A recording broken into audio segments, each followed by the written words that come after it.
Oh, sana mag-ano to talaga, partner. Abangan din po natin to, Sir Floro, kasi bottom line, lahat po tayo tatanda. Totoo At kailangan natin ng At proteksyon. saka partner, saka Sir Floro, uneven kasi yung distribution. May mga senior, kunyari, retired na politiko, retired na commissioner ng mga Yan. constitutional bodies. Ang lalaki ng pensyon na yan, pero sa kabilang Yes po. dako Yes ng po. walang halo po. Sa mga matanggap. ibang countries po, hindi po ganyan. Hindi po kung mataas ang yung naging katungkulan, iba yung marami po tayong pension scheme, no? May sariling pension scheme ang Justice Department, may sariling pension scheme ang mga judges, may sariling pension scheme ang mga militar.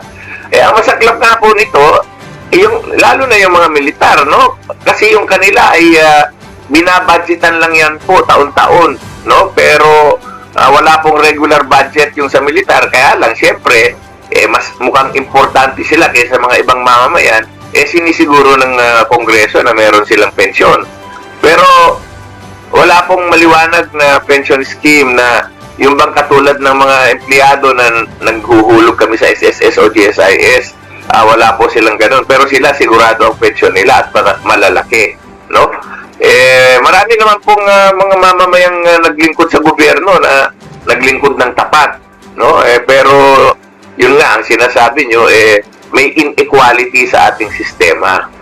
So sana ay yung mga mananalo sa susunod na eleksyon matitino na at hindi na pansarili lamang ang nakikita nila, no?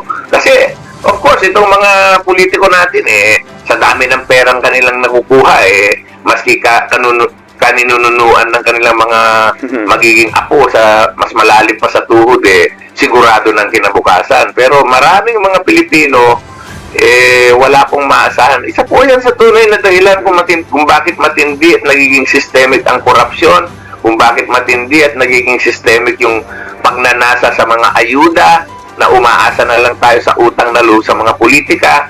Yan po ang gusto nilang i-perpetuate, yung nanghihingi, nangaamot ang mga mamamayan kaysa i-institutionalize yung welfare system na magkakaroon ng redistribution at magkakaroon ng income yung mga walang income.